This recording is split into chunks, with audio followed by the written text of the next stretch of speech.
In the name of Jesus. Oh. Oh. Tu es Dieu. Tu es haut. Ton nom. Je proclamais ton Saint-Nom. Je louerai ton Saint-Nom, Yahweh. Je célébrerai ton Saint-Nom. Jéhovah, est ton nom. Jéhovah,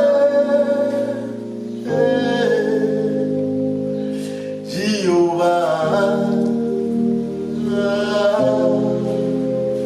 tu es l'Éternel qui nous bénit.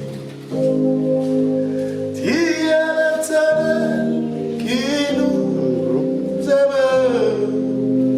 Tu es l'Éternel des armées. Jéhovah est ton nom. Nous t'adorons, Jésus. Nous t'adorons, Yahweh.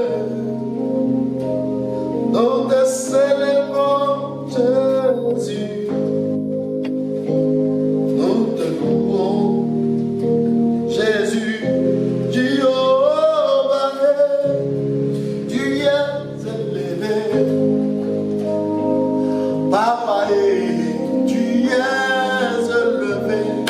Oh, shalom, shalom à tous et à toutes.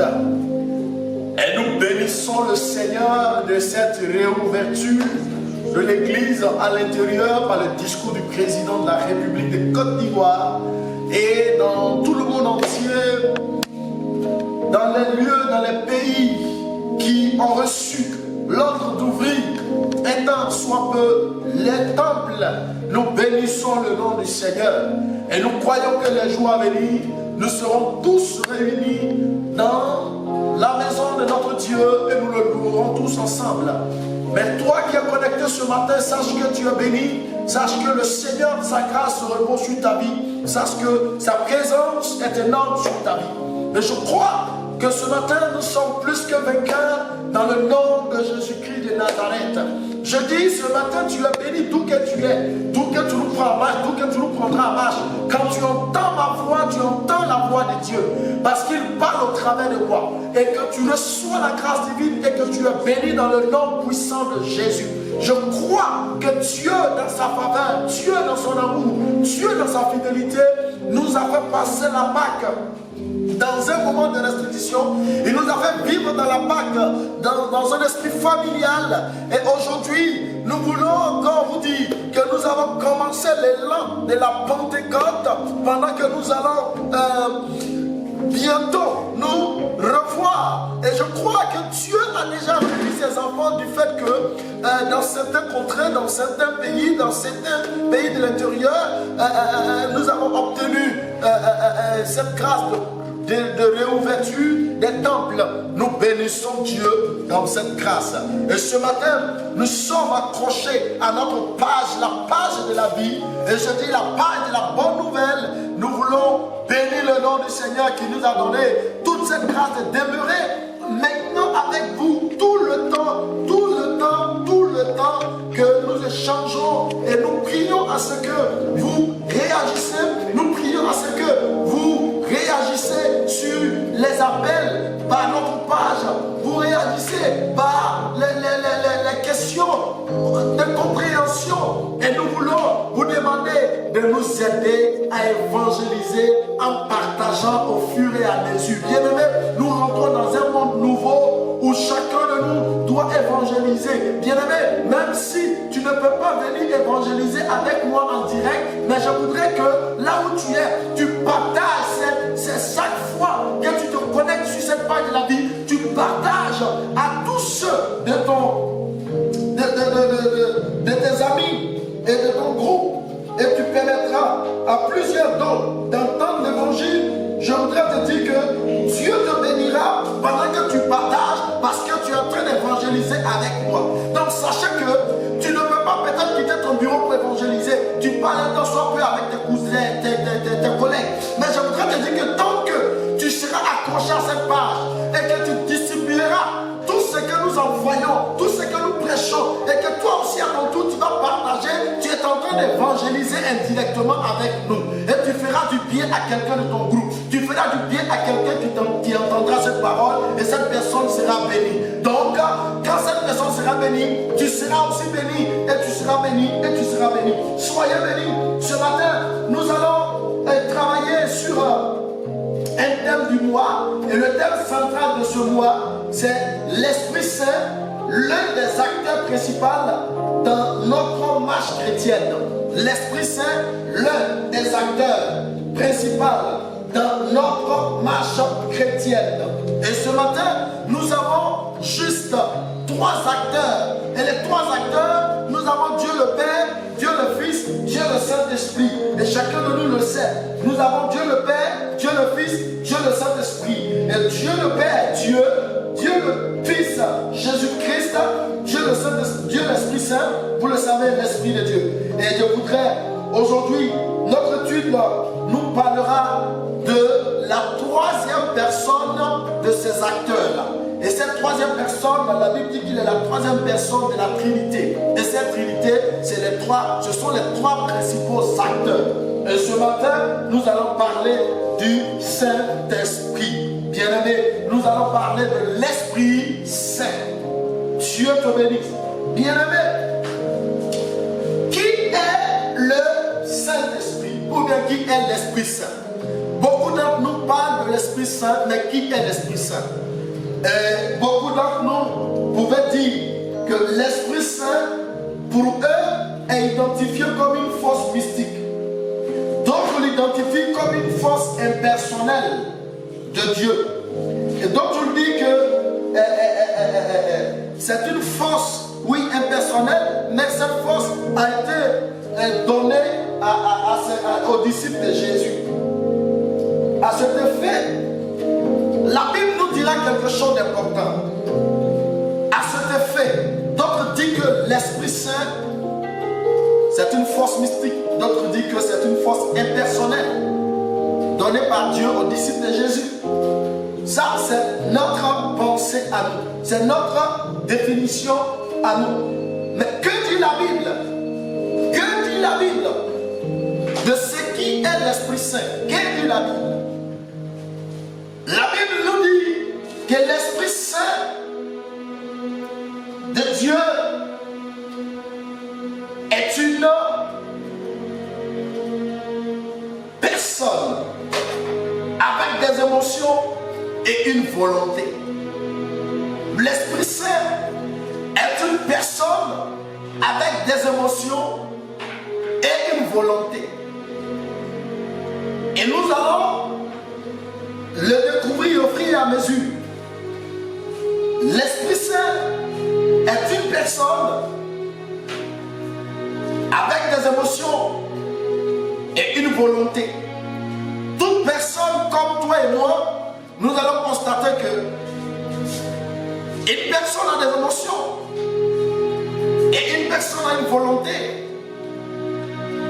Ces émotions lui donnent juste de réagir instantanément sur certaines choses.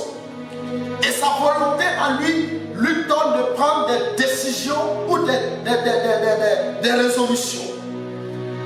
Alors le Saint-Esprit agit un peu de la sorte, mais il n'agit pas d'une manière charnelle comme nous, en tant que des hommes chers. Comprenez que ce matin, nous voulons parler du thème central, l'Esprit Saint, l'un des acteurs principaux dans notre marche chrétienne. Et nous parlons dans le grand 1, qui est le Saint-Esprit. Les hommes pouvaient identifier le Saint-Esprit dans leur langage, dans leur compréhension, comme le Saint-Esprit est une force mystique ou une force impersonnelle que Dieu a donné aux disciples de Jésus. Mais que dit la Bible? La Bible nous dit cependant que l'Esprit Saint est une personne. Et cette personne a des émotions et une volonté, mais ne s'arrête pas là. L'Esprit Saint est divin, c'est-à-dire il a une divinité. Il est attesté clairement selon la parole de Dieu que nous allons lire. Actes chapitre 5, le verset 3 à 5. Actes chapitre 5, le verset 3 à 5. Voilà. Le verset 3 à 5, le verset 3 à 5. Écoutez ce que dit Actes chapitre 5. Le verset 3 à 5. Il dit, puis, excusez-moi, Pierre lui dit, Ananias, pourquoi Satan a-t-il rempli ton cœur au point que tu mentes au Saint-Esprit? Vous voyez, la divinité du Saint-Esprit, attestée clairement par la parole de Dieu, va se poursuivre. Il a dit, Pierre lui a dit, pourquoi Satan a-t-il rempli ton cœur à ce que tu mentes au Saint-Esprit? Est-ce que tu es retenu une partie du prix de ton champ, du champ? Il n'avait pas été vendu. Ne te restait-il pas?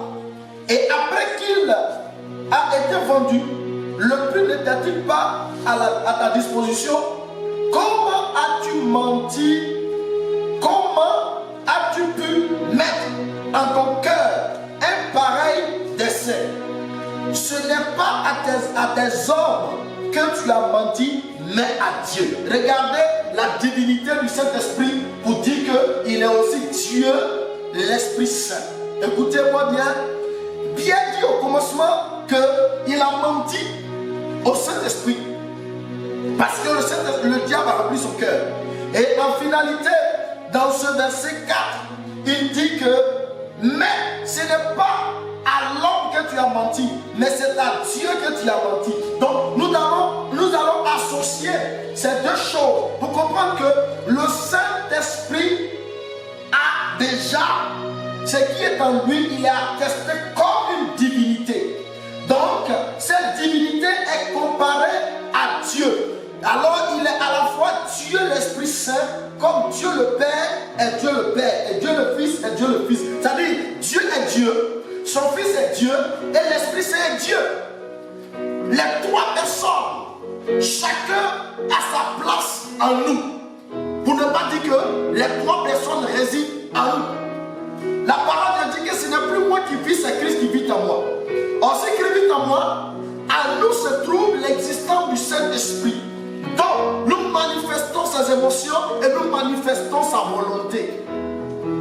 Alors, le fait d'avoir menti à l'Esprit Saint, ce n'est pas à l'Esprit Saint qu'il a menti, mais il a menti à Dieu. Ce qui sous-entend que le Saint-Esprit est divin.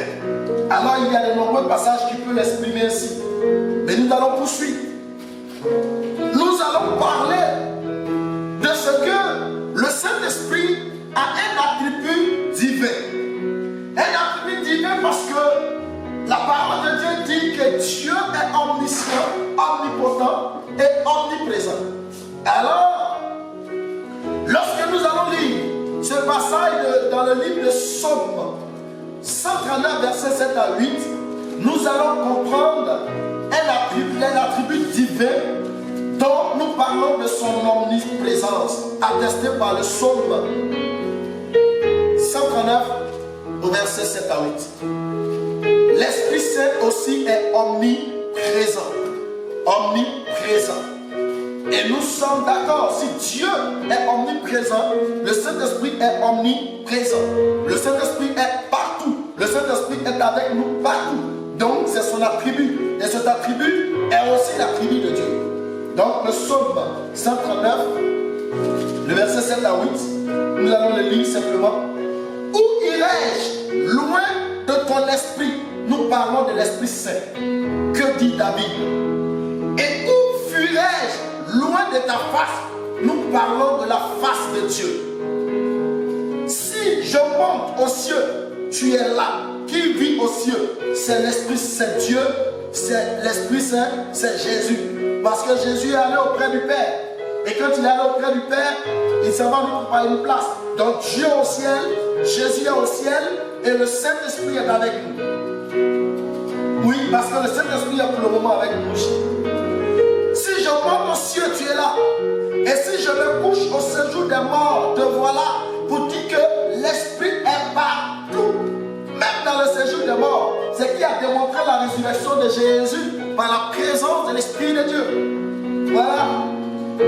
Il continue. Si je prends les ailes de l'aurore et que j'aille habiter à l'extrémité de la mer, là aussi, ta main me conduira et ta droite me saisira. Bien-aimé, c'est ce qui fait que nous disons toujours que nous ne pouvons pas fuir la présence de Dieu. Nous disons à tout le monde, nous ne pouvons pas fuir. Le Seigneur nous a appelés par son esprit. Nous pouvons aller aux extrémités de la terre, mais nous ne pouvons pas fuir l'Esprit de Dieu parce qu'il est présent. Nous ne pouvons pas fuir Dieu parce qu'il est présent. Donc il est omniprésent et partout. Même quand nous sommes en train de mentir, nous sommes en train de tromper nos épouses, nous sommes en train de tromper nos époux, nous sommes en train de tromper nos PDG, nos directeurs, nous sommes en train de, comment dirais-je, mentir à nos parents, mentir, comment on appelle, aux fidèles. Nous sommes en train de mentir. C'est une seule chose, le Saint-Esprit est omniprésent et il n'est pas d'accord, mais nous le faisons quand même parce que nous voulons gagner l'honneur des hommes. Bien-aimé, le Saint-Esprit est là. Lorsque partout où tu es, quel que soit ce que tu fais, le Saint-Esprit est là. Son omniscience, nous allons parler de son omniscience. Son omniscience, il est omniprésent. Et il est omniscient. Selon 1 Corinthiens chapitre 2, le verset 10. 1 Corinthiens chapitre 2, le verset 10. Que dit la parole? Dieu nous les a révélés par l'Esprit. Car l'Esprit sonde tout, même les profondeurs de Dieu. Bien-aimés, je voudrais que nous gardons ce passage. L'Esprit sonde tout. 1 Corinthiens 10, verset 1 Corinthiens 2, verset 10. 1 Corinthiens chapitre 2, le verset 10. Il dit que Dieu nous les a révélés par l'Esprit Saint. Car l'Esprit Saint sonde tout, même la profondeur de Dieu. Bien-aimés frères, quand nous sommes en train de mentir, le Saint-Esprit sait. Quand nous sommes en train de tromper, le Saint-Esprit nous dit que ce qu'on fait, c'est pas bon. Le Saint-Esprit parle à notre pensée, parle à notre conscience. Le Saint-Esprit parle à notre volonté par moment de ne pas agir de la sorte. Mais nous agissons par notre émotion charnelle, nous agissons par moment par notre émotion charnelle, nous agissons par moment par notre volonté charnelle et nous rejetons la volonté de Dieu et l'émotion de l'Esprit de Dieu en nous. Nous les rejetons. Mais la Bible dit quoi? Il sonde les profondeurs de Dieu. Bien-aimés, c'est parce qu'il sonde les profondeurs de Dieu que nous sommes capables de recevoir des messages du Seigneur par prophétie, par parole de connaissance, par vision, par révélation comme vous le voulez, et ainsi de suite. Vous comprenez? C'est parce que l'Esprit Saint en nous sonde les profondeurs de Dieu. Donc vous dites que l'Esprit Saint n'est pas mystique. L'Esprit Saint c'est une force spirituelle, divine, venant de Dieu, une force spirituelle de la divinité de son nom de Dieu. Ça vient effectivement. Donc comprenez avec moi que c'est le Seigneur qui tient son esprit en nous. Écoutez, en outre, l'Esprit Saint possède un esprit, des émotions et une volonté, comme nous le savons. Par exemple, l'Esprit Saint pense et sait tout. Nous venons de le découvrir dans 1 Corinthiens 2, verset 10. Il dit, c'est car l'Esprit Saint, c'est l'Esprit Saint, sonde tout. S'il sonde tout, ça veut dire qu'il pense et qu'il sait tout. J'ai vous dire quelque chose. Nous, en tant qu'hommes de Dieu, quand tu es en train de mentir, nous savons que tu mens. Comme la Bible a dit clairement dans Actes chapitre 5. Mais écoutez, nous ne sommes pas obligés de te pousser à dire la vérité si tu crois que ce mensonge peut t'arranger. Ça peut t'arranger aujourd'hui, mais ça ne peut pas t'arranger demain. Et même quand nous sommes en train de témoigner par moment pour dire que le Seigneur a fait telle chose pour nous, nous mentons. Et quand nous mentons, nous savons ce que ça fait. Ça dit, tout le monde acclame. Tout le monde est content parce que tu as rendu de grands témoignages. Mais je voudrais te dire que, en finition, on ne t'écoute pas parce que l'esprit nous convainc que ton témoignage est fausse. Ton témoignage est faux plutôt. Ton témoignage est un mensonge. Bien-aimés frères, je voudrais nous interpeller pour dire que le Saint-Esprit n'est pas stérile. Le Saint-Esprit n'est pas stérile. Le Saint-Esprit, il a des émotions. Le Saint-Esprit a sa volonté. Le Saint-Esprit parle à chacun de nous. Donc, bien-aimés, je voudrais juste vous inviter à comprendre que l'Esprit Saint, qui est l'Esprit Saint, nous avons démontré sa divinité, ses attributs, comme celui de Dieu. Et nous parlons de son omniprésence, nous parlons de son omniscience. Et aujourd'hui, nous sommes en train de parler maintenant de la manifestation de ses émotions et de sa volonté. Et nous avons commencé par le premier petit 1. Nous parlons de ça. Il pense et il sait tout. Selon 1 Corinthiens 2, verset 10, il dit l'Esprit Saint sonde tout, même la profondeur de Dieu. Bien-aimé, un homme ne peut pas tout sonder. Un homme ne peut pas tout faire parce que nous sommes limités. Nous sommes limités. Quand nous lisons le verset 11, il dit qui donc parmi les hommes connaît les choses de l'homme? Si c'est l'esprit de l'homme qui est en lui. Bien-aimé, le premier homme, quand on parle de l'homme en tant que chair.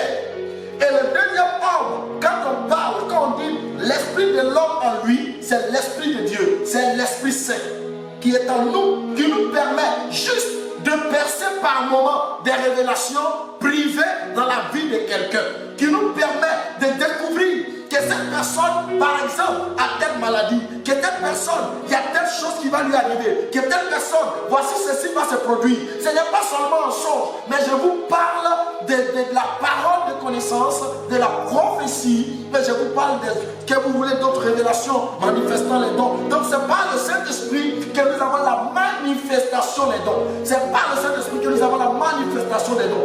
Alors écoutez-moi bien, bien-aimés. Il dit, de même, personne ne connaît les choses de Dieu.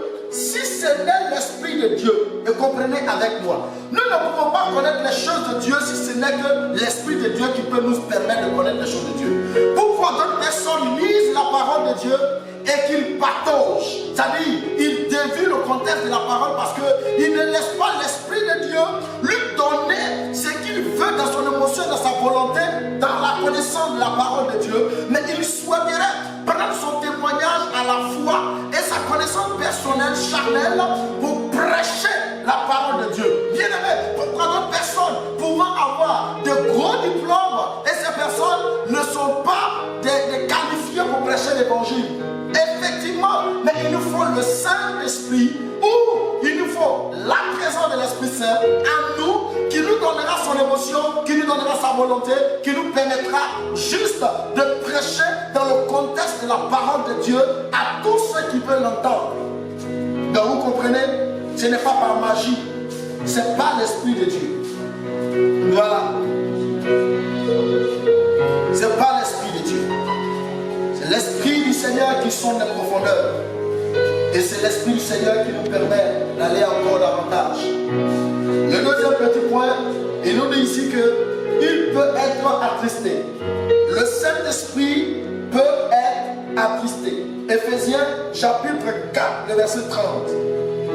Bien-aimés frères, Éphésiens chapitre 4, le verset 30.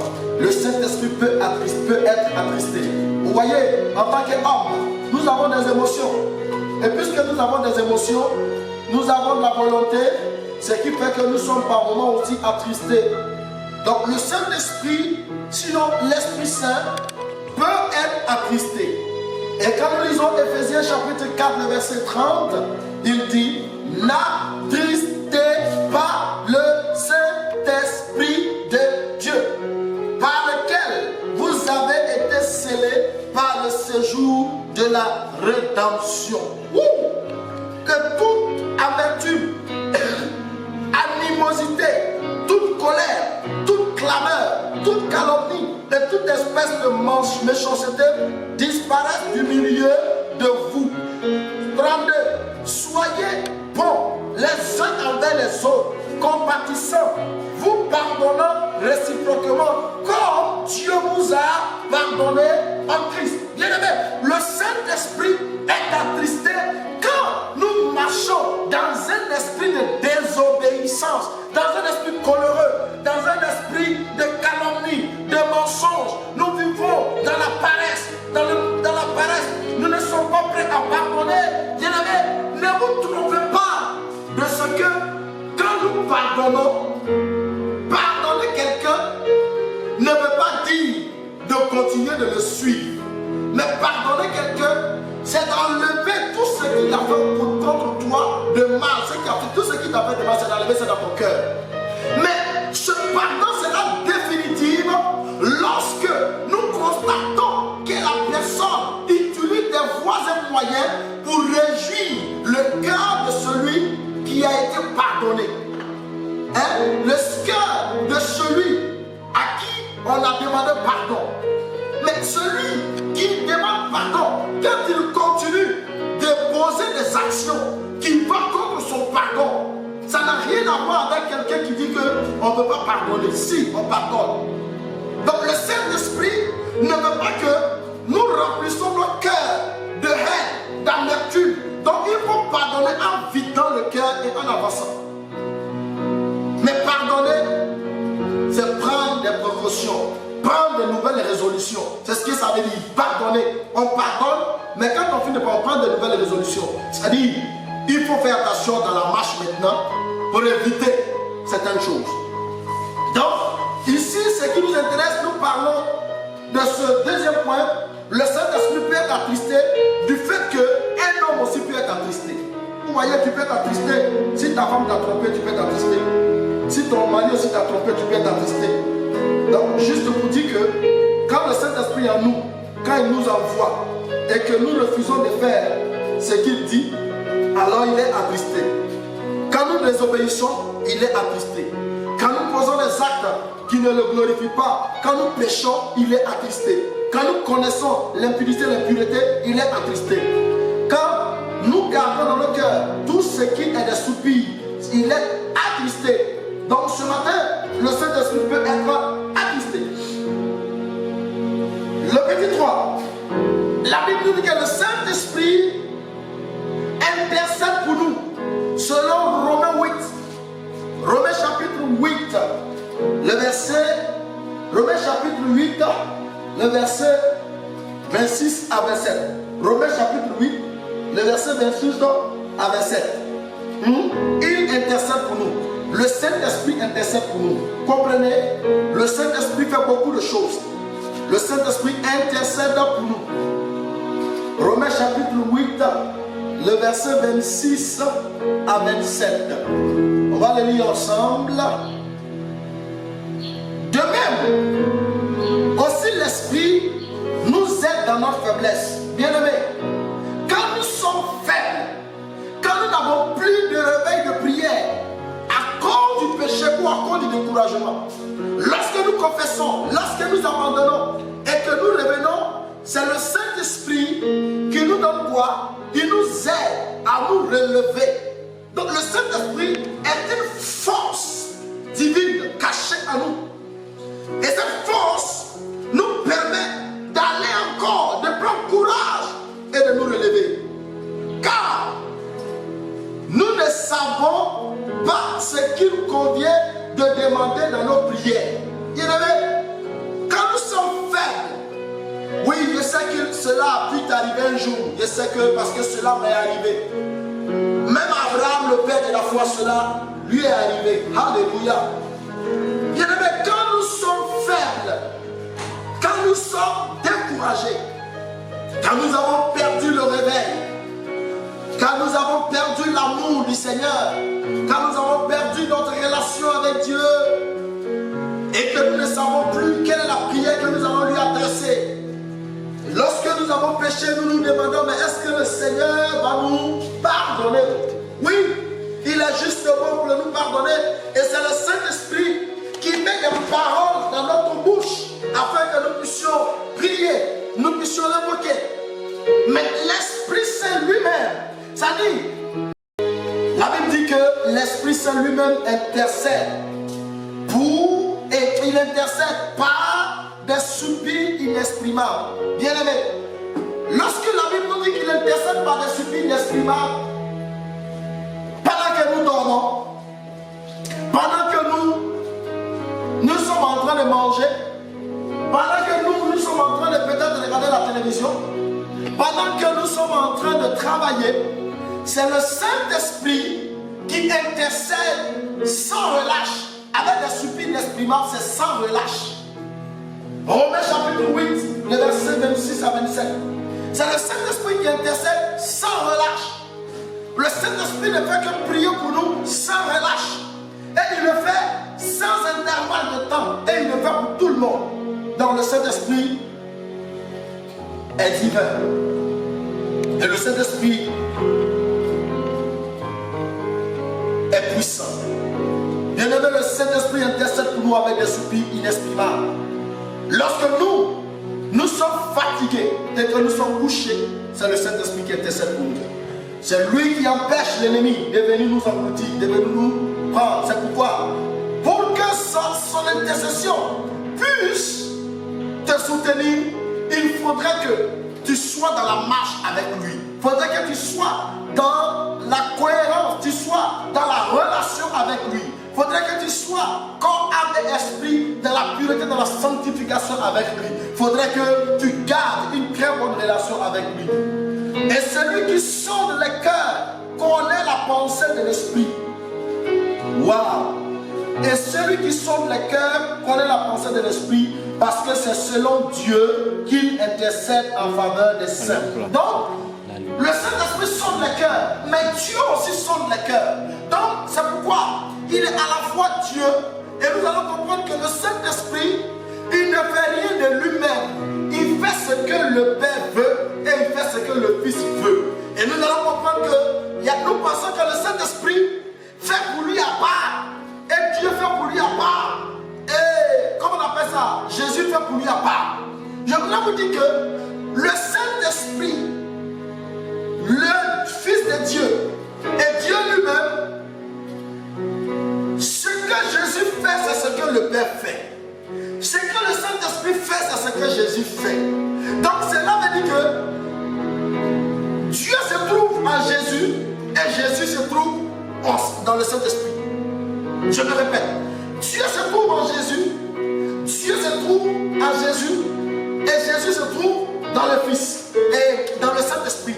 C'est pourquoi il dit qu'il est Dieu le Père, Dieu le Fils, Dieu le Saint-Esprit. Parce qu'ils ont même Père. Si je m'appelle X, parce que mon papa s'appelle X, parce que mon grand-père s'appelle X, parce que mon arrière-grand-père s'appelle X, donc c'est le même nom de famille. Et que nous prenons Dieu le Père, Dieu le Fils, Dieu le Saint-Esprit, c'est le même nom de famille. Parce qu'il est le Père et il a fait le Fils. Donc son nom c'est Dieu le Fils. Il est le Saint-Esprit. Et c'est le même Dieu qui a fait de lui aussi le petit-fils. Pour dire le Saint-Esprit. Parce que le Saint-Esprit est sorti de Jésus. Et il a fait de lui le petit-fils. Donc il est Dieu le Fils, Dieu le Saint-Esprit, Dieu le Père. Donc nous allons comprendre que il n'y a rien qui les dissocie, mais tous les associe. C'est très important. Tous les associe.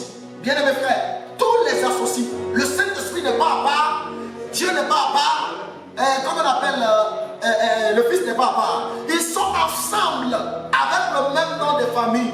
Dieu le Père, Dieu le Fils, Dieu le Saint-Esprit. C'est parce que je m'appelle X que mon enfant va s'appeler X quelque chose. Que mon enfant qui suit va s'appeler X quelque chose. Mon enfant fera des enfants et aussi va s'appeler X quelque chose. Comprenez ça comme ça, dans une compréhension simple et terrestre que j'ai expliqué. Donc, il intercède pour nous. Et c'est Dieu qui sonde l'Esprit Saint. Et comme il sonde les pensées de l'Esprit, ça veut dire que c'est lui qui communique les pensées à l'Esprit Saint afin que l'Esprit Saint puisse intercéder pour nous. Parce que c'est lui qui amène à l'Esprit Saint à comprendre que nous avons un tel besoin. Et nous sommes dans cette situation, il dit, va au secours de telle personne, intercède pour lui. Et ça se fait dans dans des fractions de secondes. Oh, merci Saint-Esprit. Merci Saint-Esprit. Comprends ce message et tu comprendras la valeur du Saint-Esprit. Bien-aimé, nous sommes en train de parler de qui est le Saint-Esprit. Alors, voilà, dans son petit cadre, l'Esprit Saint prend des décisions selon sa volonté. Oui, l'Esprit Saint prend des décisions selon sa volonté. Si quelqu'un m'écoute, l'Esprit Saint prend des décisions selon sa volonté. Oui, l'Esprit Saint prend des décisions selon sa volonté. 1 Corinthiens chapitre 12, le verset 7 à 11. Écoutez, l'Esprit Saint, il prend aussi des décisions selon sa volonté. Je vous explique terre à terre. 1 Corinthiens 12, le verset 7 à 11, nous allons le lire. Or, à chacun, la manifestation de l'Esprit est donnée pour l'utilité commune. Or, à chacun, la manifestation de l'Esprit est donnée pour l'utilité commune. Alors, au verset 8, en effet, à l'un est donné par l'Esprit une parole de sagesse, à un autre une parole de connaissance. Ce sont les dons selon le même esprit. Vous comprenez?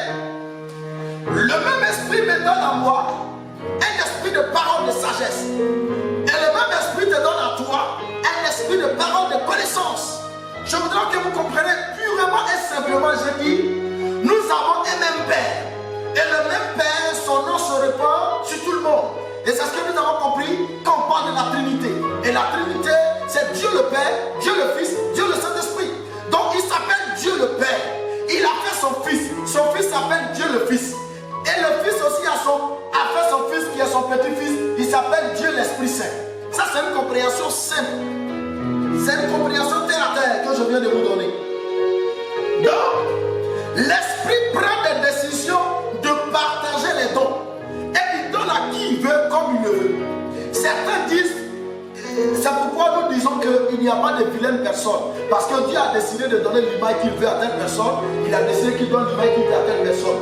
Et j'ai entendu un homme de Dieu prêcher ce matin, j'étais fier de cette prédication. Il a dit, si tu es beau ou tu es belle, ce n'est pas pour toi, c'est pour Dieu.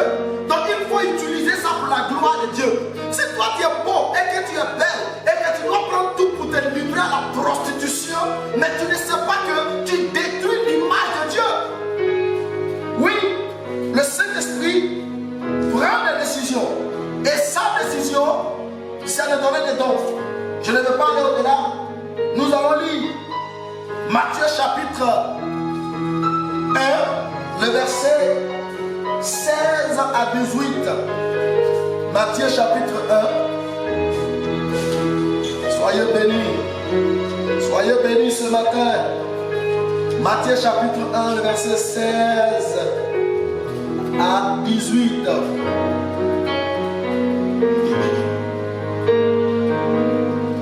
Matthieu chapitre 1, le verset 16 à 18.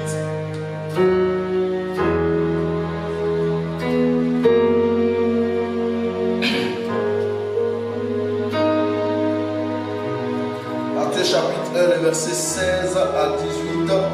Jacob engendra Joseph, l'époux de Marie, de laquelle est né Jésus, qui est appelé Christ.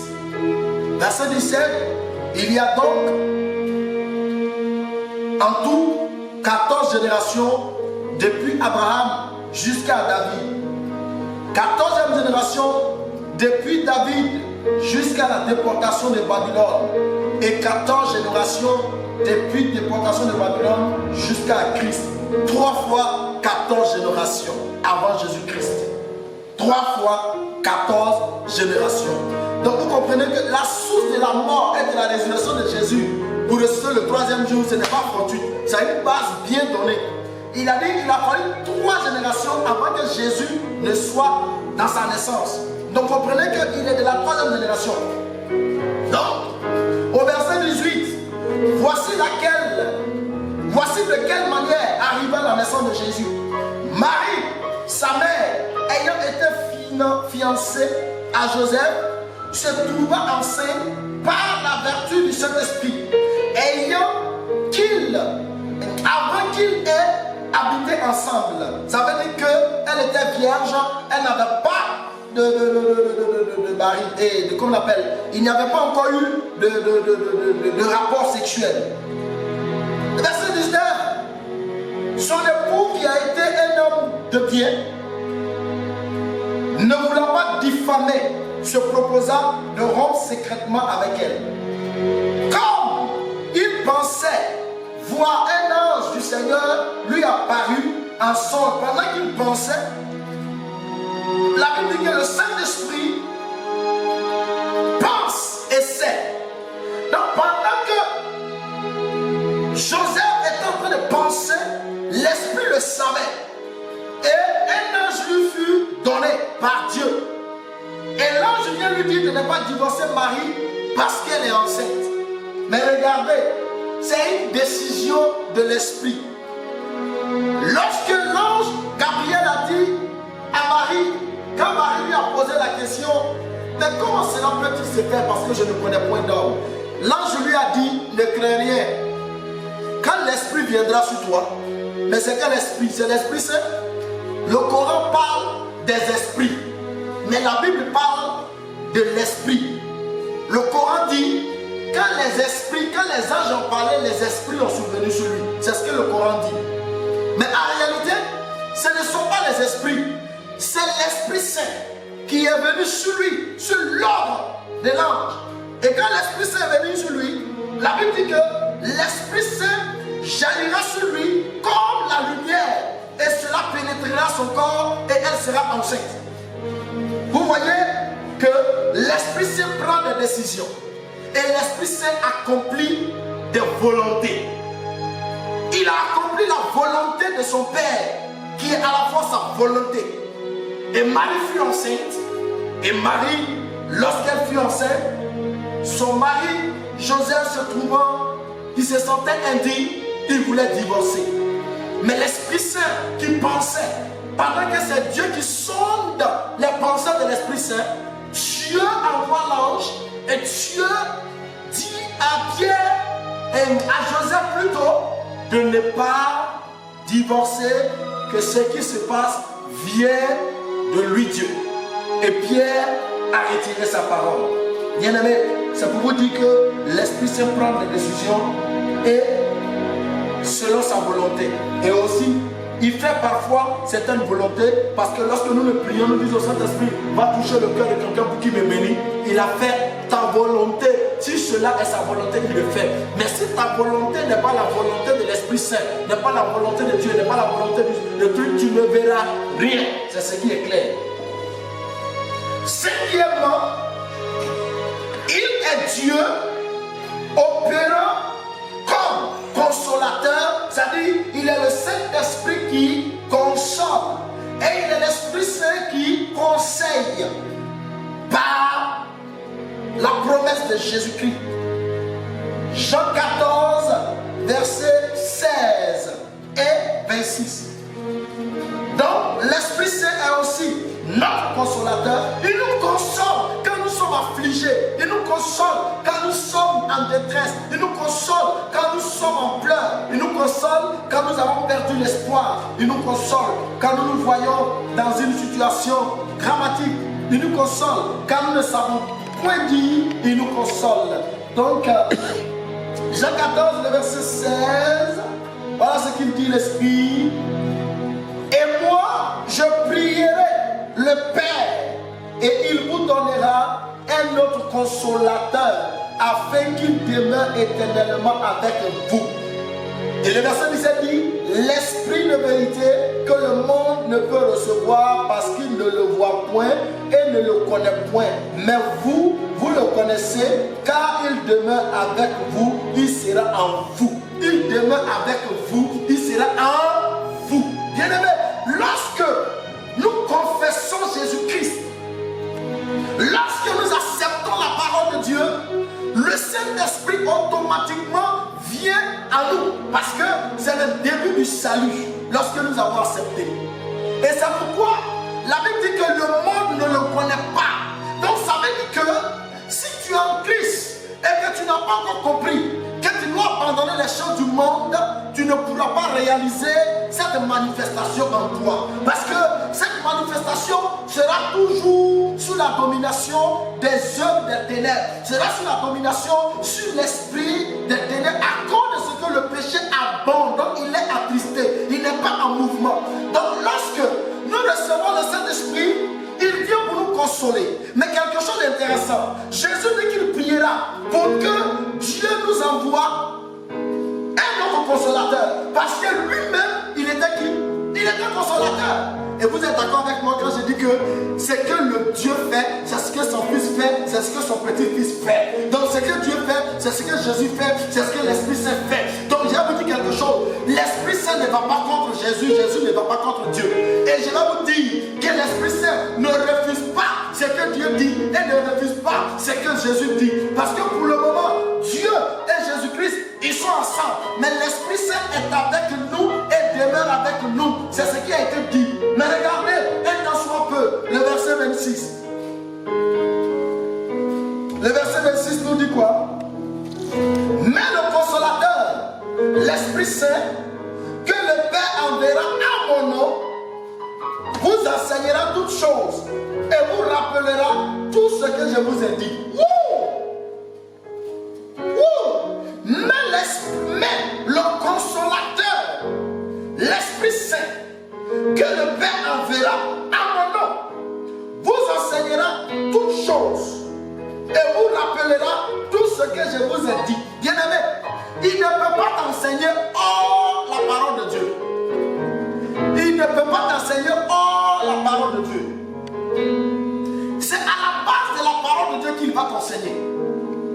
Et c'est à la base de la parole de Dieu qu'il va te rappeler ce que le Père t'avait dit. Regardez dans ce contexte. Lorsque le Seigneur nous appelle, il nous donne des songes. Il nous parle, il se révèle à nous. Voici ton appel, voici le ministère que je veux que tu accomplisses. Voici comment je veux que tu fasses. Mais au fur et à mesure que nous rentrons dans le ministère et que nous avons des épreuves, nous oublions par moments des choses qu'il nous a dit. Et quand le temps vient, il nous rappelle ces choses. Et il dit même que, même quand nous serons devant les autorités par méchanceté de nos frères, ne nous inquiétons pas de ce que nous allons dire. Mais lui-même mettra des paroles dans notre bouche. Écoutez, avant que le Saint-Esprit n'arrive, la Bible déclare que le Saint-Esprit viendra au nom de l'Éternel. Alléluia. L'Esprit dit, la Bible dit plutôt que l'Esprit qui viendra, l'Esprit Saint viendra au nom de Jésus-Christ. C'est Jésus même qui le dit. Et il viendra pourquoi? Il viendra nous enseigner toutes choses et va nous rappeler ce que Jésus a déjà dit. Écoute, ce que Jésus n'a pas encore dit, il va nous enseigner. Et ce que Jésus a déjà dit, il va nous rappeler. Mais regardez, c'est au nom de qui? C'est au nom de Jésus qu'il vient. Et voilà pourquoi, puisque Jésus est le consolateur, le Saint-Esprit est le consolateur, les deux ne devaient pas en même temps rester ici. Avant que Jésus ne commence à permettre, sinon Dieu le Père ne commence à permettre l'Esprit à pouvoir se répandre sur tout le monde, la Bible déclare que Jésus est mort et c'est sur la croix. Il n'a pas dit Père, je te donne mon corps. Il a dit Père, je te rends mon esprit, parce que l'Esprit de Dieu est en lui. Il a dit Père, je te rends mon esprit. Et quand il a dit Père, je te rends mon esprit sur la croix, l'Esprit Saint est parti. Et quand l'Esprit Saint est parti, le Père a reçu. Et je dirais, le Père l'a purifié, le Père l'a consolé, le Père l'a oint, le Père l'a inondé de grâce. Parce que Jésus est mort, il a porté nos péchés et il a transporté ces péchés-là au ciel. Et Jésus est allé au tombeau par le corps. Et quand le Saint-Esprit est parti au Père, il a dit je te rends mon esprit. L'esprit que Jésus a rendu, c'est pourquoi 1 Corinthiens chapitre 10 à 11, il parle de l'esprit de l'homme. C'est l'Esprit Saint. Le premier homme, c'est l'esprit de l'homme physique. Le deuxième l'homme par l'esprit, c'est l'esprit de Dieu. Parce que l'esprit du Fils de l'homme, c'est l'Esprit de Dieu. Et l'Esprit allait au Père. Quand l'Esprit allait au Père, l'Esprit a été consolé. L'Esprit a été renouvelé. L'Esprit a été oint à nouveau. L'Esprit a été restauré. Et l'Esprit revient. Et revient comment? L'Esprit revient pour la résurrection de Jésus. Et quand il a fait la résurrection de Jésus, il est retourné avec son maître. Il est retourné avec son Père. Et son Père allait à la droite du Père. Et quand il allait à la droite du Père, qu'est-ce qui va se passer? La Bible dit, regardez les consignes de Jésus. Les consignes de Jésus dit, ne quittez pas Jérusalem.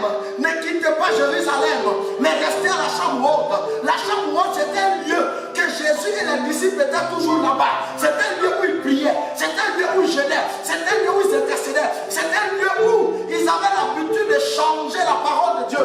Ils y restaient là jusqu'à ce que l'Esprit de Dieu vienne sur vous. Et la Bible nous dit que le consolateur est venu. Mais qu'est-ce qui s'est passé? L'Esprit était sur Jésus seul et se manifestait avec Jésus seul, pendant que les disciples n'avaient pas la grande manifestation, parce qu'ils n'avaient pas encore cette caution de la manifestation. Ils n'avaient pas encore cette caution de cette visitation. Et qu'est-ce qui va se produire? La Bible dit que quand l'Esprit est venu, l'Esprit s'est répandu sur tous ceux qui étaient à la chambre haute. Voilà ce qui est intéressant. Quand l'Esprit s'est répandu, il les a consolés, il les a fortifiés, il les a renouvelés, il les a donné la force d'aller. Bien-aimés frères, il fallait attendre l'Esprit. Et je vais vous dire quelque chose. Attendons tous l'Esprit avant de débarquer là où on doit débarquer. Écoute l'Esprit de Dieu dans ta maison. Écoute l'Esprit de Dieu dans la bouche de ton père, de ta mère. Écoute l'Esprit de Dieu dans ton église. Écoute l'Esprit de Dieu dans ta voiture. Écoute l'Esprit de Dieu dans ton lieu de travail. Si tu as les difficultés de comprendre et d'écouter l'Esprit de Dieu, fais-toi encadrer, fais-toi aider. Mais entends la voix de l'Esprit de Dieu avant de prendre toute décision. Parce que si, en tant qu'enfant de Dieu, l'Esprit de Dieu n'est pas avec toi, ça sera un échec. Donc, l'Esprit consolateur. Mais au nom de Jésus. Oh, merveilleux. Merveilleux. Jean 15, verset 26. Jean 15, verset 26, toujours dans le même optique. Jean 15, dans le verset 26. Il dit, quand sera venu le consolateur, regardez, quand le consolateur sera venu, quand le consolateur n'est pas encore venu, quand il sera venu, que je vous enverrai de la part du Père, l'Esprit de vérité, qu'il vient du Père, il rendra témoignage de moi. Ramasakayaba. Rebayende kebolowe salamaya kasako bolowe dabalayandes. Bien-aimé, il rendra témoignage de Jésus. Il rendra témoignage de Dieu. Et pour quelle raison nous refusons de prêcher la parole véritable dans la vérité? Parce qu'il est le consolateur, mais il est l'Esprit de vérité. Parce que celui qui l'a envoyé, il s'appelle vérité. Et celui qui lui dit de venir faire, il lui demande de prêcher la vérité. Lui demande de dire la vérité. Fuyez le mensonge. Fuyez le mensonge. Cherchez l'honneur de Dieu. Et fuyez l'honneur des hommes. Parce que prêcher le mensonge, c'est aller contre l'Esprit de Dieu, aller contre Jésus, aller contre Dieu. Et cela veut dire que nous sommes dans le péché. Fuyons le mensonge. Et la Bible est claire. Jean 15, 26. Il rendra témoignage de moi. Nous ne pouvons pas dire que nous aimons le Saint-Esprit et nous n'aimons pas Jésus. Nous ne pouvons pas dire que nous aimons Dieu. Nous avons l'Esprit Saint, mais nous n'aimons pas Jésus. Ce n'est pas possible. Nous ne pouvons pas dire que nous aimons Jésus et nous n'aimons pas l'Esprit Saint. Ce n'est pas possible. Bien aimé, si tu aimes Jésus, tu n'aimes pas l'Esprit Saint, tu n'aimes pas Jésus. Si tu aimes Dieu, tu n'aimes pas Jésus, tu n'aimes pas l'Esprit Saint, tu n'aimes pas Dieu. Si tu n'aimes pas Dieu, tu n'aimes pas Jésus, tu n'aimes pas l'Esprit Saint. Si tu aimes le Saint-Esprit, tu dois aimer Jésus, tu dois aimer Dieu. Ça veut dire que tu dois obéir à la voix de l'Esprit. Tu dois éviter de calomnier. Tu dois éviter de vivre dans les esprits émotionnels, charnels et te laisser berner par des menteurs et des escrocs. La parole, le témoignage que l'Esprit doit rendre de Jésus la parole prêchée. Et la vérité qu'il a dit, c'est ce qui doit être prêché. Et c'est ce qui nous a été dit dans Jean 14, 26. Que Dieu nous bénisse. Que l'éternel Dieu nous bénisse. Qu'il nous bénisse. Nous ne sommes pas réellement, nous sommes en train d'enseigner sur qui est le Saint-Esprit. Bien-aimé, je suis en train de te donner un peu de miel dans ta bouche parce que tout ce mois-là, nous allons continuer d'enseigner sur le Saint-Esprit. Et nous allons comprendre que nous ne pouvons pas faire notre volonté à la place de la volonté de l'Esprit Saint. C'est comme si tu faisais ta volonté à la place de la volonté de Dieu, à la place de la volonté du Fils. C'est pas possible. Parce qu'il a dit que nous ne pouvons pas le faire ainsi. Donc ce matin, je voudrais te dire, Dieu te bénisse et que sa grâce repose sur ta vie. Et nous n'allons pas peut-être nous arrêter, mais nous allons toucher le deuxième point. Quand et comment recevons-nous l'Esprit Saint? Qui est l'Esprit Saint? Quand et comment recevons-nous l'Esprit Saint? Nous recevons l'Esprit Saint au moment où nous croyons en Jésus comme Sauveur. J'espère que tu m'entends. Bien-aimé, partage ça à plusieurs personnes qui ont envie d'entendre dans ton groupe. Parce que nous en avons besoin. Celui-là s'élève. L'Esprit Saint n'a jamais dit qu'il a envoyé un seul prophète dans ce monde.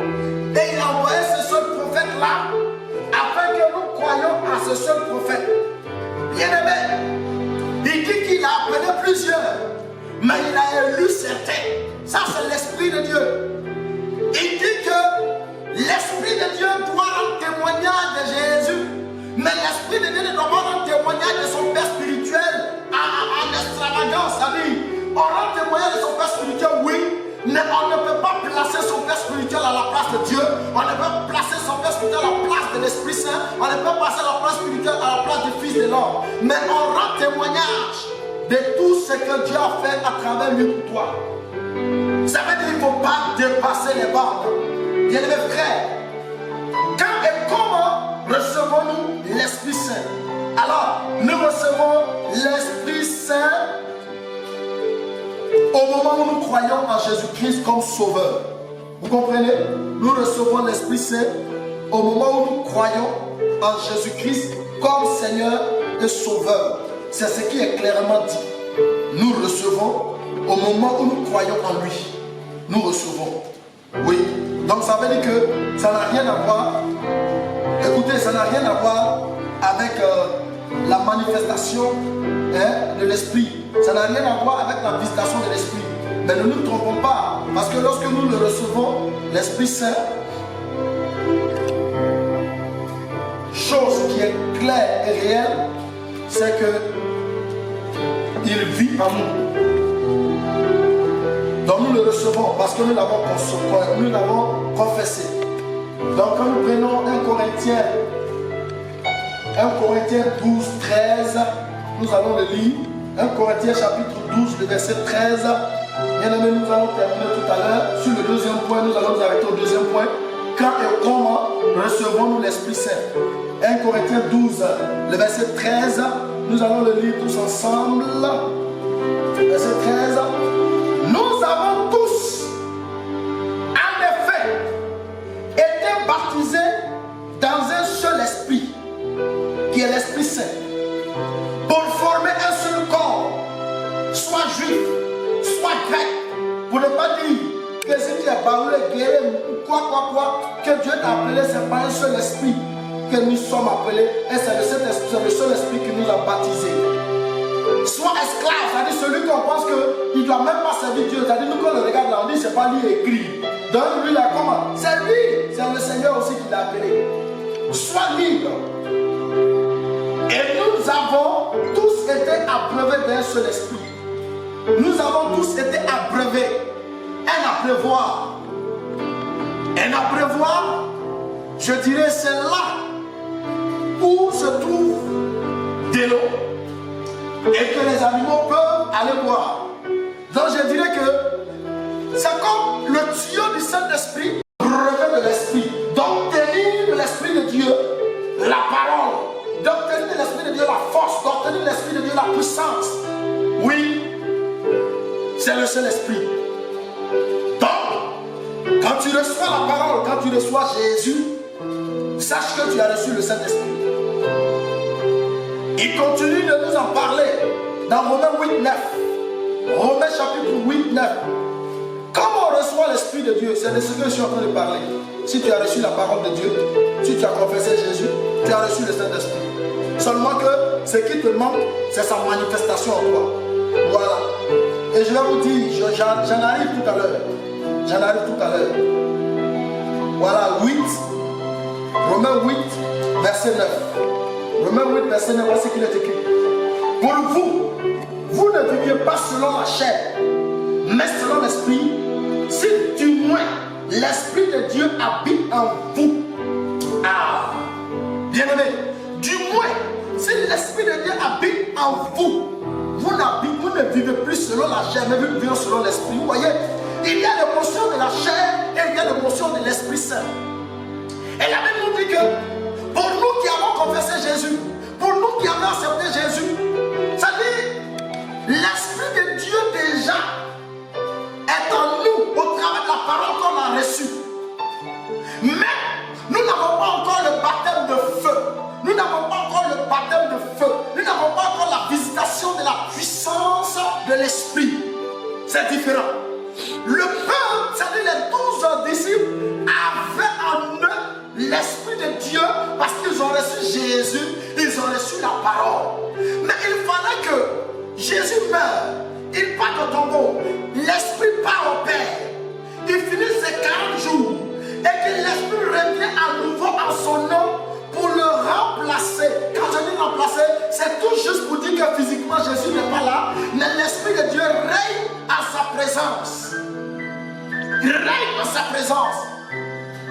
Et quand il habite en nous, automatiquement, nous devons accepter de mourir en nous, si on devait mourir en nous la chair, l'esprit charnel. Mais nous devons demeurer avec l'Esprit de Dieu. Si du moins l'Esprit de Dieu habite en vous, écoutez-moi bien, si quelqu'un n'a pas l'Esprit de Christ, il ne lui appartient pas. Bien-aimé, si quelqu'un dit qu'il a reçu l'Esprit de Dieu et que cette personne est dans le mensonge, il y a un problème. C'est comme s'il lui manquait l'Esprit Saint. Quand on a l'Esprit de Dieu et qu'on escroque, c'est un mensonge parce qu'il y a quelque chose qui ne va pas. Quand on a l'Esprit de Dieu, que malgré des années de conversion, on continue toujours de voler, on continue toujours de tromper nos épouses, on continue toujours de nous prostituer. Quand on a l'Esprit Saint et que durant des années, on se décourage toujours, notre foi vacille toujours, on ne peut plus continuer. Bien aimé, il y a un temps pour chaque chose.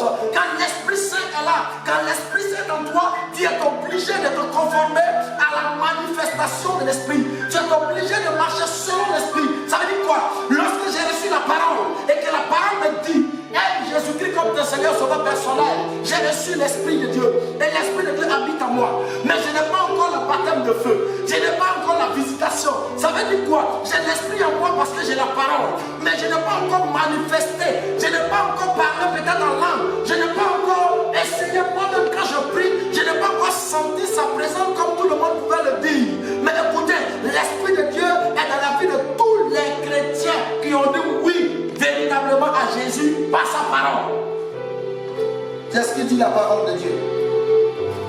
J'espère bien que nous allons continuer de méditer ce passage. Parce que comment recevoir, quand et comment recevoir Jésus, on le reçoit plutôt lorsque nous avons accepté de croire en Jésus-Christ comme Seigneur sauveur personnel. Comment? Voilà comment on le reçoit. Quand c'est au moment, à l'instant T, où tu as reçu, où tu as accepté, là, tu l'as reçu. Mais tu n'as pas encore le baptême de feu. Parce que les 12 apôtres avaient déjà l'Esprit en eux, mais ils n'avaient pas encore le baptême de feu. C'est ce que Jésus leur a dit d'attendre. Parce qu'il fallait que lui parte afin que l'Esprit Saint puisse venir. Mais l'Esprit Saint est parti avant lui. Oui, l'Esprit Saint est parti avant lui. Et après quoi? Lui, sa résurrection, et il est aussi parti. Donc quand il est parti, le Père maintenant a envoyé l'Esprit de Dieu au nom de Jésus pour continuer l'œuvre que Jésus a commencé. Éphésiens chapitre 1, le verset 13 à 14. Nous allons le lire tous. 13 à 14. En lui, vous aussi, après avoir entendu la parole de vérité, vous comprenez? La parole de vérité. L'évangile de votre salut. En lui, vous avez cru et vous avez été scellés du Saint-Esprit qui avait été promis. Donc, lorsque nous avons entendu la parole de vérité, vous voyez, le problème c'est quoi? Si nous avons entendu la parole de vérité et que nous avons transformé cette parole de vérité en parole de mensonge, automatiquement, on ne peut plus sentir la présence de Dieu en nous. Mais si nous avons entendu la parole de vérité et que nous avons commencé à vivre selon la parole de vérité, nous avons commencé à vivre selon la parole de vérité, nous allons comprendre que cette parole de vérité continuera toujours de se manifester parce que nous sommes déjà scellés par l'Esprit qui nous a été promis. Donc le verset 14, lequel est un gage de notre héritage pour la rédemption de ceux que Dieu s'est acquis pour célébrer sa gloire. Donc comprenez quoi? C'est un héritage pour nous, c'est un gage. Quand on dit j'ai fait, c'est un gage, c'est comme un engagement. Voilà, c'est une résolution, je dirais irrévocable. Donc le gage irrévocable de notre héritage, parce que nous avons été scellés par le Saint-Esprit au travers de la parole de vérité que nous avons entendue, pour la rédemption de ceux que Dieu s'est acquis, pour ceux qui ont accepté, pour ceux qui ont confessé, pour ceux qui ont accepté d'abandonner, pour accélérer sa gloire. Écoutez, pour accélérer sa gloire. Comment accélérer sa gloire? Pour propager l'évangile par la puissance de l'Esprit de Dieu. Bénissons le Seigneur, bien-aimés frères. L'Esprit Saint habite en nous dès le commencement du salut. La visitation de l'Esprit Saint est un processus permanent de la vie chrétienne. Bien-aimés, vous comprenez? La visitation de l'Esprit Saint est un processus permanent de la vie chrétienne. Je veux dire quoi? Nous voulons sentir que vraiment le Saint-Esprit habite en nous. C'est un processus. Ça veut dire quoi? Ce processus nous demande de grandir. Ce processus nous demande de respecter les consignes selon la parole de Dieu. Ce processus nous demande de vivre dans la vérité. Ce processus nous demande d'obéir. Ce processus nous demande de travailler pour lui. Ce processus nous demande de faire sa volonté, pas notre volonté. Donc, si tu veux l'expérimenter pendant qu'il est en toi, si tu veux l'expérimenter par sa visitation, il faudrait que tu ouvres ton cœur. Et que tu ouvres ton cœur, tu libères ton cœur. Et que tu lui donnes ce réservoir-là, afin qu'il puisse s'asseoir réellement et gagner tout ton être entier et se manifester. Mais si tu veux le diriger, il ne peut pas accepter. Là, je te dirai. Le baptême de l'Esprit Saint se produit au moment du salut et pour certains, non pour certains. Il y a des personnes, comme nous pouvons le lire dans les Actes des Apôtres, nous allons comprendre que quand Pierre, rempli du Saint-Esprit par le baptême de feu, il est sorti, il a commencé à annoncer l'évangile. La Bible dit qu'il y a 5000, plus que ça même, qui se sont convertis. Et quand ils se sont convertis, ça veut dire qu'ils ont accepté le Seigneur. Mais ils étaient à la première étape de la conversion. Et à la première étape de la conversion, quelque chose va se passer. Il y a certains qui ont reçu à la même temps le baptême de l'Esprit. C'est-à-dire la présence manifestée de l'Esprit. Et quand ils ont reçu la présence manifestée de l'Esprit, ça veut dire que tout le monde a commencé à voir ça d'une manière physique, que l'Esprit a commencé à se manifester en eux parce qu'il les a visités. Et voilà qu'ils ont dit, mais comment nous on fait pour être sauvés?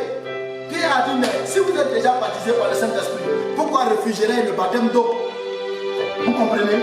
Ça se fait pas au moment où nous recevons, comme d'autres personnes, ça se fera un autre jour.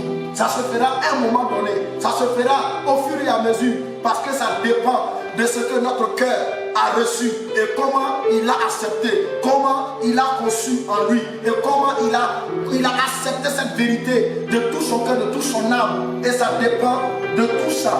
Mais je vais vous dire quelque chose. Avoir le Saint-Esprit en toi ne veut pas dire que tu as la délivrance. Mais déjà, tu es un acquis pour Dieu. Sa présence est là. Mais il y a un combat qui se produirait avec le Saint-Esprit et l'esprit démoniaque. Et c'est à partir de ce moment qu'il faut passer à l'action de la délivrance afin que pleinement le Saint-Esprit puisse régner. Pourquoi? Parce que tu reçois la parole, donc le Saint-Esprit est là. Mais le Saint-Esprit ne chair règne en toi, qui fait qu'il y a un combat qui se produit. Donc par moment, tu fais ce qui plaît à Dieu et par moment, tu fais ce qui plaît à Satan. Oh, sois béni. Gardez ce passage bien. Jean 3, Jean chapitre 3, c'est notre dernier passage d'aujourd'hui. Jean chapitre 3, le verset 5 à 16. Certainement, je ne vais pas tout lire parce que c'est encore très long. Jean chapitre 3, le verset 5 à 16. Jean chapitre 3, le verset 5 à 16. Jean chapitre 3, le verset 5 à 16. Le dernier passage d'aujourd'hui.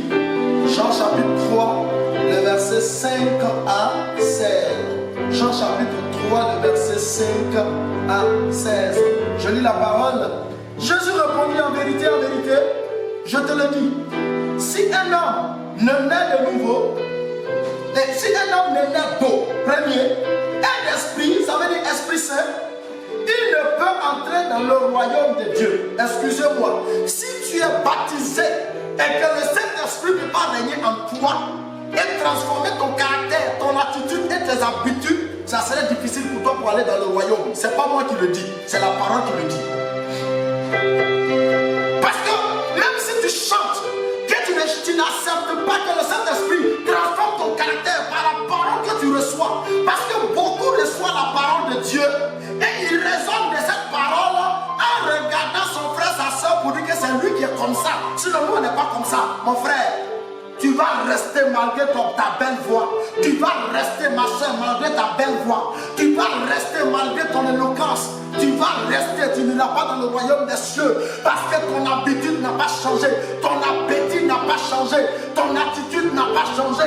Mais tu continues toujours de chanter, de prêcher, de donner. Mais tu ne changes pas ton habitude. Tu ne changes pas ton attitude. Tu es caché dans le secret. Et tu penses que Dieu ne te voit pas. Parce que le pasteur ne te voit pas. Bien aimé, même si tu chantes à la télé, même si tu chantes avec des grands de ce monde, même si tu chantes avec Kono Frontali, même si tu chantes avec Dorcas Keda, même si tu chantes avec Michel Créné, même si tu chantes avec Nestor David, ou même si tu es Nestor David, si tu n'acceptes pas de changer, si tu n'acceptes pas d'être baptisé d'eau et d'être baptisé par l'Esprit Saint, et que tu ne rentreras pas dans le royaume, parce que tu ne peux pas prendre un pour laisser l'autre.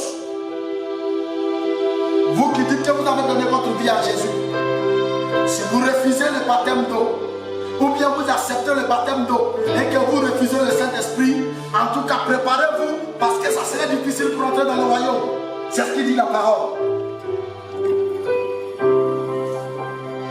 Il dit ce qui est né de la chair est chair et ce qui est né de l'esprit est esprit. Ne t'étonne pas que je t'ai dit. Il faut que vous naissiez de nouveau. Les gens parlent de la nouvelle naissance. Ça, c'est la première étape de la nouvelle naissance. C'est d'accepter d'être baptisé. Et même si tu es baptisé même déjà par le Saint-Esprit avant d'aller dans l'eau, c'est la première étape. Mais la vraie naissance que réclame, c'est la transformation de ton caractère, de ton attitude, de ton habitude. C'est d'abord l'enseignement de ce jour. Mais il faudrait que tu comprennes ça comme ça. Les gens, ils chantent et vous voyez des chants qui se dépimentent. Vous voyez des chants qui enlèvent leurs paupières, qui enlèvent leurs cils et ils veulent plaire à Dieu comme ça. Est-ce que c'est comme ça Dieu t'a appelé? Est-ce que c'est comme ça Dieu t'a appelé? Parce que tu chantes avec, je ne sais, ton cascade, je ne sais, avec Richard Crénon, je ne sais, avec Nestor David, donc on ne peut plus parler avec toi. C'est-à-dire tu es arrogant, tu te crois arrivé, mais tu ne te poses pas la question, est-ce que je serai sauvé? Ah! My God, ressaisissez-vous, ressaisissez-vous. Il dit le vent souffle, il veut, le vent souffle où il veut, et tu entends le bruit, mais tu ne sais d'où il vient, ni où il va. Il en est ainsi de tout homme qui est né d'esprit.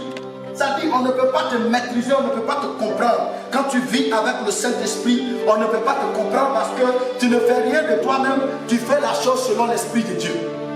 Et c'est bizarre comme ça. Ou pendant que tout le monde pense que tu vas emprunter voiture, On te voit, tu es en train de marcher. On dit, mais pourquoi il marche? Mais c'est Dieu, par son esprit, qui décide. Bien-aimé, quand tu es né d'esprit, il faut éviter de marcher selon les langages des humains. Mais il faut marcher selon le langage d'esprit. Les humains peuvent te parler. Le Saint-Esprit passe par les humains pour te parler. Mais le discernement du langage de l'esprit, on est du langage de l'homme. Nous allons finir tout à l'heure. Parce que ici nous parlons de l'histoire de Nicodème. Nous parlons ici de l'histoire de Nicodème. Au verset 12, il dit, si vous ne croyez pas, quand je vous ai parlé des choses terrestres, comment croyez-vous quand je vous parlerai des choses célestes? Personne n'est monté au ciel, si ce n'est celui qui est descendu du ciel, le Fils de l'homme, qui est dans le ciel. Et comme Moïse éleva le serpent dans le désert, vous allez constater que c'est comme ça que Jésus a été levé. Quand le peuple a péché, Dieu les a frappés par la morsure des serpents venimeux. Et pour qu'ils soient guéris, Dieu leur a demandé de lever le serpent sur un bois en forme de croix, comme Jésus l'a reçu. Parce que c'était les prémices de Jésus. C'était la préfiguration de Jésus. C'est pourquoi lui-même, il le redit. Il faut même que le Fils de l'homme soit élevé, afin que quiconque croit en lui ait la vie éternelle. Car Dieu a tant aimé le monde qu'il a donné son Fils unique, afin que quiconque croit en lui ne périsse point, mais qu'il ait la vie éternelle. Soyez bénis. Continuez de méditer tous ces passages que nous avons donnés. Écoutez ce message jusqu'à la fin. C'est ce que je dis. Et on l'écrit sur notre page. Écoutez ce message jusqu'à la fin.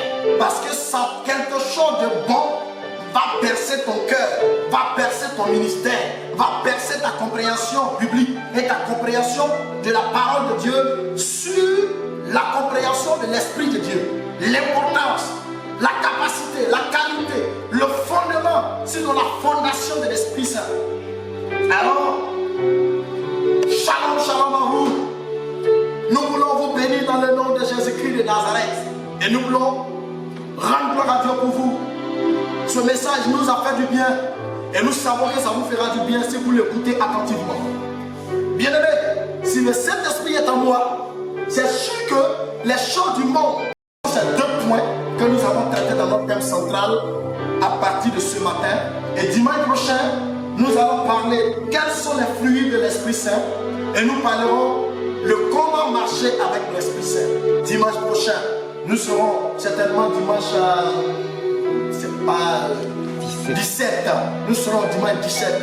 Certainement de ce dimanche 17, Dieu nous permettra de nous rassembler dans nos temples. Nous le croyons au nom de Jésus-Christ. Soyez bénis.